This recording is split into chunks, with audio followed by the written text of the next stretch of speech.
हरे कृष्णा। आज सावन मास की पुत्रदा एकादशी का पवित्र दिन है। इस दिन लोग भगवान विष्णु के निमित्त व्रत रखते हैं। ये एकादशी संतान सुख प्रदान करने वाली है।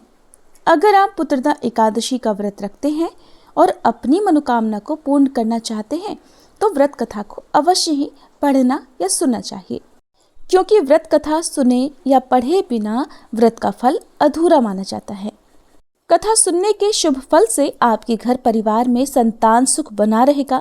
साथ ही माँ लक्ष्मी जी और भगवान विष्णु की भी असीम कृपा आप सभी पर बनी रहेगी। तो अब आपको सुनाते हैं पुत्रदा एकादशी के दिन सुनी जाने वाली कुछ पौराणिक कथाएं, जिनका आप सभी को सच्चे मन और श्रद्धा के साथ श्रवण करना चाहिए। कथा का श्रवण कराने से पहले आपको बताते हैं इस बार साल 2024 में सावन पुत्रदा एकादशी कब है और व्रत का पारण कब किया जाएगा। इस बार 16 अगस्त दिन शुक्रवार को सावन महीने की पुत्रदा एकादशी का व्रत रखा जाएगा।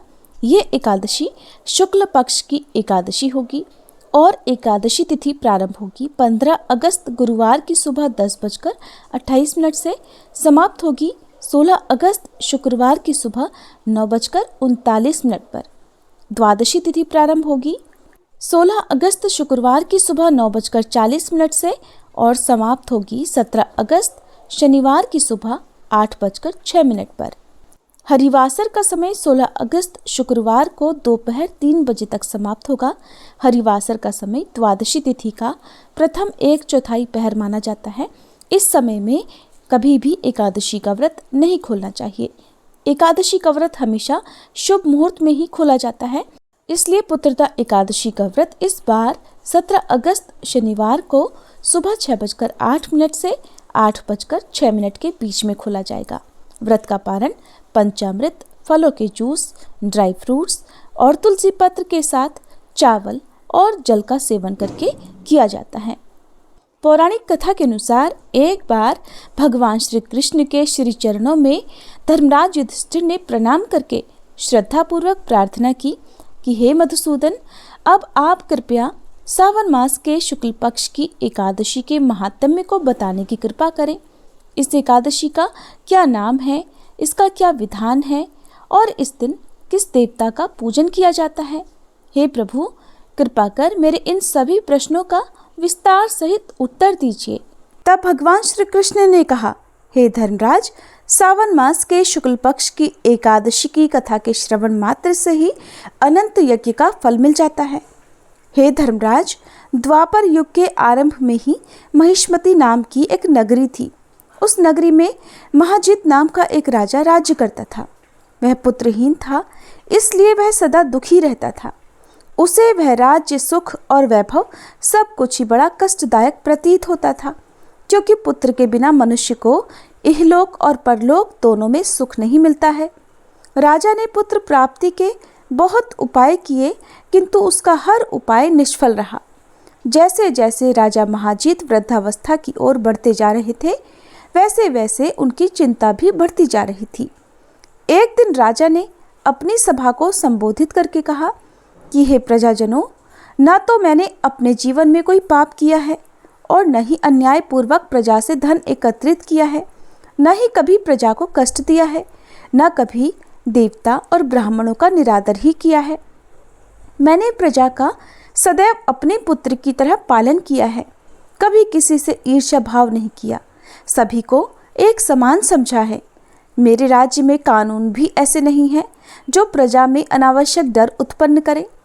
इस प्रकार धर्मयुक्त राज्य करने पर भी मैं इस समय अत्यंत कष्ट पा रहा हूँ। इसका क्या कारण है, मेरी समझ में कुछ नहीं आ रहा है। आप इस पर विचार करें कि इसका क्या कारण है और क्या इस जीवन में मैं इस कष्ट से मुक्त हो पाऊंगा। राजा के इस कष्ट के निवारण के लिए मंत्री आदि वन को गए, ताकि वहां जाकर किसी ऋषि मुनि को राजा का दुख बताकर कोई समाधान प्राप्त कर सके। वन में जाकर उन्होंने श्रेष्ठ ऋषि मुनियों के दर्शन किए। उस वन में वयोवृद्ध और धर्म के ज्ञाता महर्षि लोमश भी रहते थे। वे सभी जन महर्षि लोमश के पास गए। उन सब ने महर्षि लोमश को दंडवत प्रणाम किया और उनके सम्मुख बैठ गए। महर्षि के दर्शन से सभी को बड़ी प्रसन्नता हुई। तब सभी ने हाथ जोड़कर महर्षि से प्रार्थना की, हे देव, हमारे अहोभाग्य हैं कि हमें आपके दर्शनों का सौभाग्य प्राप्त हुआ। मंत्री की बात सुनकर लोमश ऋषि ने कहा, हे मंत्रीवर, आप लोगों की विनम्रता और सद्व्यवहार से मैं अत्यंत प्रसन्न हूँ। आप मुझसे अपने आने का उद्देश्य कहिए। मैं आपके कार्य को अपनी सामर्थ्य के अनुसार अवश्य ही करूँगा, क्योंकि हमारा शरीर ही परोपकार के लिए बना हुआ है। लोमश ऋषि के ऐसे मृदु वचन सुनकर मंत्री ने कहा, हे ऋषिवर, आप हमारी सभी बातों को जानने में श्री ब्रह्मा जी से भी ज़्यादा समर्थ हैं, अतः आप हमारे संदेह को दूर कीजिए। महिष्मती नामक नगरी के हमारे महाराज महाजित बड़े ही धर्मात्मा और प्रजा पालक हैं। वह प्रजा का पुत्र की तरह धर्मानुसार पालन करते हैं, किंतु फिर भी वे पुत्रहीन हैं। हे महामुनि, इससे वह अत्यंत दुखी रहते हैं। हम लोग उनकी प्रजा हैं, हम भी उनके दुख से दुखी हो रहे हैं, क्योंकि प्रजा का ये कर्तव्य है कि राजा के सुख में सुख माने और दुख में दुख माने। हमें उनके पुत्रहीन होने का अभी तक कोई कारण ज्ञात नहीं हुआ है, इसीलिए हम आपके पास आए हैं। हे ऋषिवर, अब आपके दर्शन करके हमको पूर्ण विश्वास है कि हमारा ये दुख अवश्य ही दूर हो जाएगा, क्योंकि महान पुरुषों के दर्शन मात्र से ही प्रत्येक कार्य की सिद्धि हो जाती है। अतः आप हमें बताने की कृपा करें कि किस विधान से हमारे महाराज पुत्रवान हो सकते हैं। हे ऋषिवर, ये आपका हम पर और हमारे राज्य की प्रजा पर बड़ा ही उपकार होगा। मंत्री गणों की ऐसी करुण पुकार सुनकर लोमश ऋषि नेत्र बंद करके राजा के पूर्व जन्मों पर विचार करने लगे। कुछ क्षणों बाद उन्होंने विचार करके कहा, हे भद्रजनों, ये राजा पिछले जन्म में अत्यंत उद्दंड था और बुरे कर्म किया करता था। उस जन्म में ये एक गांव से दूसरे गांव में घुमा करता था। एक बार की बात है, ये 2 दिन से भूखा था। दोपहर के समय एक जलाशय पर जल पीने गया। उसी जगह पर उस समय ब्याई हुई एक गाय भी जल पी रही थी। राजा ने उसको प्यासी ही भगा दिया और खुद जल पीने लगा। वह एकादशी की तिथि थी। ब्याई हुई गाय को जल ना पीने देने के कारण ही राजा को ये पाप लगा है। हे श्रेष्ठ पुरुषों, इसलिए राजा को इस जन्म में ये कष्ट भोगने पड़ रहे हैं। एकादशी के दिन भूखा रहने का ये फल हुआ कि इस जन्म में ये राजा है और प्यासी गाय को जलाशय से भगाने के कारण ये पुत्रहीन है। ये जानकर सभी सभासद प्रार्थना करने लगे, हे ऋषि श्रेष्ठ, शास्त्रों में ऐसा लिखा है कि पुण्य से पाप नष्ट हो जाते हैं। अतः कृपा करके आप हमें कोई ऐसा उपाय बताइए जिससे हमारे राजा के पूर्व जन्म के पाप नष्ट हो जाएं और उन्हें पुत्र रत्न की प्राप्ति हो। सभासदों की प्रार्थना सुनकर लोमश ऋषि ने कहा, हे श्रेष्ठ पुरुषों, अगर तुम सब श्रावण मास के शुक्ल पक्ष की पुत्रदा एकादशी का व्रत और रात्रि जागरण करो और उस व्रत का फल राजा के निमित्त कर दो, तो तुम्हारे राजा के यहाँ पुत्र अवश्य ही उत्पन्न होगा और राजा के सभी कष्टों का भी नाश हो जाएगा। इस उपाय को जानकर मंत्री सहित सभी ने महर्षि लोमश को कोटि कोटि धन्यवाद किया और उनका आशीर्वाद लेकर वे सभी अपने राज्य में वापस लौट आए। इसके बाद उन्होंने लोमश ऋषि की आज्ञा अनुसार पुत्रदा एकादशी का विधि विधान से उपवास किया और द्वादशी को उसका फल राजा को दे दिया। इस पुण्य के प्रभाव से रानी ने जल्दी ही गर्भ धारण किया और 9 महीने के पश्चात एक अत्यंत तेजस्वी पुत्र को जन्म दिया। भगवान श्री कृष्ण कहते हैं, हे महाराज, इसलिए इस एकादशी का नाम पुत्रदा पड़ गया। पुत्र की इच्छा रखने वाले मनुष्य को विधान पूर्वक श्रावण माह के शुक्ल पक्ष की एकादशी का व्रत अवश्य ही करना चाहिए। इस व्रत के प्रभाव से इहलोक में सुख और परलोक में स्वर्ग की प्राप्ति होती है। कथा का सार ये है कि पाप कर्म करते समय मनुष्य कभी ये नहीं सोचता कि वो क्या कर रहा है, परंतु शास्त्रों से विदित होता है कि मनुष्य का छोटे से छोटा पाप भी उसे भयंकर दुख भोगने को विवश कर देता है। अतः मनुष्य को पाप कर्म करने से डरना चाहिए, क्योंकि पाप नामक ये दैत्य जन्म जन्मांतर तक उसका पीछा कभी नहीं छोड़ता। इसलिए प्राणी को चाहिए कि सत्य व्रत का पालन करते हुए भगवान के प्रति पूरी श्रद्धा और भक्ति रखे और ये बात सदैव स्मरण रखे कि किसी के दिल को दुखाने से बड़ा पाप इस संसार में कोई दूसरा नहीं है। धर्मराज युधिष्ठिर को पुत्रदा एकादशी का महात्म्य बताकर भगवान श्री कृष्ण मौन हो गए तब धर्मराज युधिष्ठिर ने भी विधि विधान से सावन शुक्ल पक्ष की पुत्रदा एकादशी का व्रत रखा, जिसके पुण्य प्रताप से वह इस लोक में समस्त सुखों को भोग कर अंत में स्वर्ग लोक को गए। प्रिय श्रोताओं, आइए अब सभी मनोकामनाओं को पूर्ण करने वाली एकादशी की दूसरी कथा का भी श्रवण करते हैं।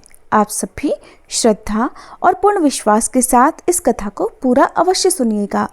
एक बार की बात है, एक सेठ जी थे और एक गांव में रहा करते थे। भरा पूरा परिवार था। वो बहुत धनी थे। उनके 3 बेटे थे, लेकिन उनकी कोई भी बेटी नहीं थी। इस बात की कमी सेठ जी को बहुत खलती थी। कुछ समय बीता तो एक दिन सेठ जी की पत्नी का देहांत हो गया। समय का पहिया घूमता रहा। समय हुआ तो विवाह योग्य सभी बेटों का विवाह भी कर दिया गया। सेठ जी का अच्छा खासा कारोबार था। दिन भर सेठ जी के बेटे कारोबार संभालते और शाम होने पर अपने बच्चे और अपनी पत्नियों के साथ व्यस्त रहते। सेठ जी की सुनने वाला अब परिवार में कोई नहीं था। कोई भी ऐसा नहीं था जिससे सेठ जी अपने मन की बात कह सुन सके। सेठ जी को शुरू से ही इस बात का बड़ा अफसोस था कि उनकी कोई बेटी नहीं है और अब उनकी पत्नी भी उनके साथ नहीं थी। उनकी पत्नी भी अब उनका साथ छोड़कर जा चुकी थी। सेठ जी के मन में ये कसक और भी बढ़ने लगी कि उनकी कोई पुत्री क्यों नहीं है। एक दिन एक बहुत पहुंचे हुए महात्मा सेठ जी के घर पर आए और उन्हें दुखी देखकर पूछने लगे कि सेठ जी, क्या बात है? तुम्हें किस बात की परेशानी है? तुम इतना दुखी क्यों लग रहे हो? तब सेठ जी ने अपने दुख का कारण उन महात्मा को बताया कि महात्मा जी, मेरी कोई भी बेटी नहीं है। इस कारण से मुझे अपने जीवन में ये अभाव लगा रहता है और मुझे बड़ा अफसोस होता है, बहुत दुख होता है कि मेरी कोई बेटी क्यों नहीं है। अगर मेरी बेटी होती तो वो भी मेरा ध्यान रखती, मेरे मन की बात सुनती, मैं भी उससे अपने मन का बोझ कह सुनकर हल्का कर लिया करता। तब वो पहुंचे हुए महात्मा कहने लगे कि सेठ जी, तुम राधा रानी को ही अपनी बेटी मान लो। हमारे जीवन में जब जिस चीज की कमी होती है तो उसे भगवान ही तो पूरा करते हैं। अब भला बेटी ना होने के कारण तुम इतने परेशान हो। परेशान होने से क्या होगा भला?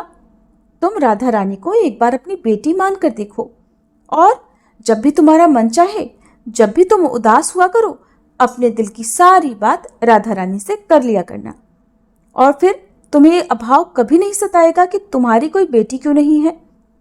महात्मा जी की ये बात सेठ जी को बड़ी अच्छी लगी और फिर उन्होंने ऐसा ही किया। खूब खुश होकर बाजार गए और वहां से राधा रानी की एक सुंदर सी मूर्ति खरीद कर ले आए। उन्हें पहनाने के लिए सुंदर सुंदर पोशाकें भी ले आए। हर दिन वो राधा रानी की मूर्ति को स्नान कराते और उनकी पोशाक बदलते, उनसे खूब सारी बातें करते और फिर हर दिन खुद भोजन करने से पहले राधा रानी को भोग लगाते।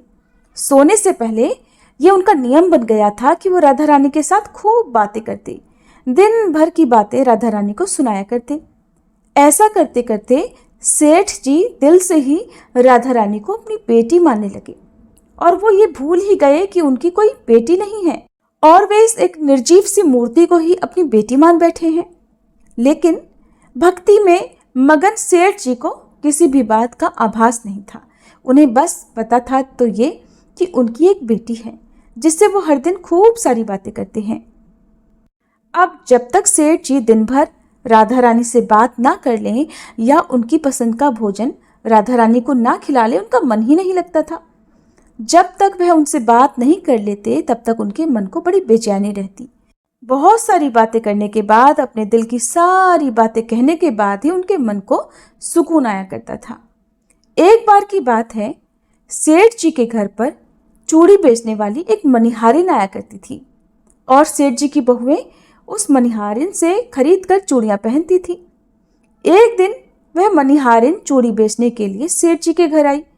तब उसने सेठ जी की तीनों बहुओं को उनकी पसंद की चूड़ियां पहनाई। मनिहारिन सेठ जी के घर पर बैठी हुई थी। सेठ जी की तीनों बहुएं तो चूड़ियां पहनकर चली गईं।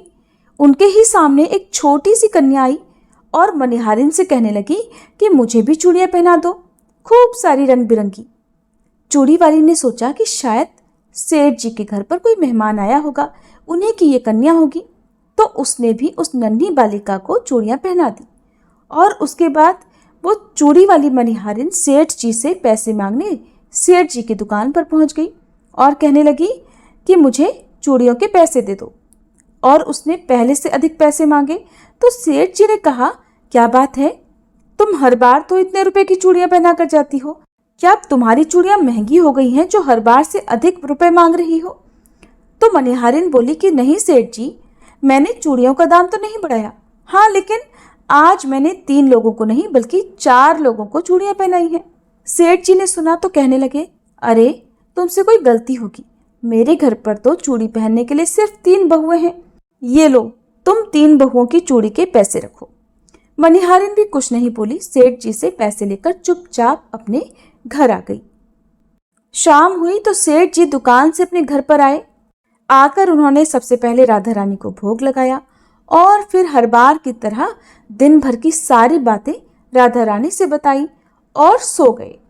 उस रात सेठ जी के सपने में राधा रानी आ गई और बोली, बाबा आपने चूड़ी वाली को मेरी चूड़ी के पैसे क्यों नहीं दिए? जब आप मुझे अपनी बेटी मानते हो तो फिर बताओ मुझे कि आपने मेरी चूड़ी के पैसे मनिहारिन को क्यों नहीं दिए? ऐसा कहकर राधा रानी एक छोटी सी बेटी की तरह, लाडली बेटी की तरह सपने में रोने लगी। ये देखकर घबराहट के मारे सेठ जी की तो आंख खुल गई। अपनी लाडली बेटी को रोता देखकर सेठ जी भी रोने लगे। जब सुबह हुई तो भागे भागे मनिहारिन के घर गए और बहुत सारे सोने के सिक्के उसके पैरों में रख दिए और मनिहारिन से बोला कि बहन, तुम कल सच बोल रही थी कि तुमने कल 4 को ही चूड़ी पहनाई थी और मैंने तो श्री जी को अपनी बेटी माना है। तुम बहुत भाग्यशाली हो जिसको राधा रानी के दर्शन हुए हैं। अरे मैं तो इतने दिनों से उनके दर्शन को तड़प रहा हूँ और तुमने बस एक बार में ही उनके दर्शन कर लिए। ऐसा कहकर सेठ जी रोने लगे। फिर हाथ जोड़कर बोले, बहन तुम्हें चूड़ी का जो भी दाम चाहिए मुझसे मांग लो। सेठ जी को रोता देखकर मनिहारिन की आंखों में भी आंसू आ गए और मन ही मन सोचने लगी कि जब मुझे खुद राधा रानी के दर्शन हो ही गए तो फिर भला मुझे सेठ जी से दाम क्यों लेने और मुझे इससे ज़्यादा क्या चाहिए। वो भी सेठ जी के सामने हाथ जोड़कर बोली कि आपके ही कारण मुझे राधा रानी के दर्शन हुए हैं और मेरा ये जीवन सफल हो पाया, अब मुझे कुछ नहीं चाहिए। तो प्रिय श्रोताओ, जब हम भगवान को सच्चे मन से पुकारते हैं, उनकी पूजा करते हैं, उन्हें जिस भाव से भी पूजते हैं, वो हमें उसी भाव में दर्शन भी जरूर देते हैं और हमारे मन के भावों का वो हर समय ध्यान भी रखते हैं। ये थी एकादशी की कथाएं। अब सुनिए आरती। ओम जय जगदीश हरे, स्वामी जय जगदीश हरे। भक्त जनों के संकट, दास जनों के संकट क्षण में दूर करे। ओम जय जगदीश हरे। जो ध्यावे फल पावे, दुख बिन से मन का, स्वामी दुख बिन से मन का। सुख संपत्ति घर आवे, सुख संपत्ति घर आवे, कष्ट मिटे तन का। ओम जय जगदीश हरे। मात पिता तुम मेरे, शरण गहूँ मैं किसकी, स्वामी शरण गहूँ मैं किसकी। तुम बिन और न दूजा, तुम बिन और न दूजा, आस करूँ मैं जिसकी। ओम जय जगदीश हरे। तुम पूर्ण परमात्मा, तुम अंतर्यामी, स्वामी तुम अंतर्यामी। पार ब्रह्म परमेश्वर, पार ब्रह्म परमेश्वर, तुम सबके स्वामी। ओम जय जगदीश हरे। तुम करुणा के सागर, तुम पालन करता, स्वामी तुम पालन करता। मैं मूरख खल कामी, मैं मूरख फल कामी, कृपा करो भरता। ओम जय जगदीश हरे। तुम हो एक अगोचर सबके प्राणपति, स्वामी सबके प्राणपति। किस विधि मिलूं दयामय, किस विधि मिलूं दयामय, तुमको मैं कुमति। ओम जय जगदीश हरे, दीन बंधु दुख हरता, ठाकुर तुम मेरे, स्वामी रक्षक तुम मेरे। अपने हाथ उठाओ, अपने शरण लगाओ, द्वार पड़ा तेरे। ओम जय जगदीश हरे, विषय विकार मिटाओ, पाप हरो देवा, स्वामी पाप हरो देवा। श्रद्धा भक्ति बढ़ाओ, श्रद्धा भक्ति बढ़ाओ, संतन की सेवा। ओम जय जगदीश हरे, ओम जय जगदीश हरे, स्वामी जय जगदीश हरे। भक्त जनों के संकट, दास जनों के संकट, क्षण में दूर करे। ओम जय जगदीश हरे।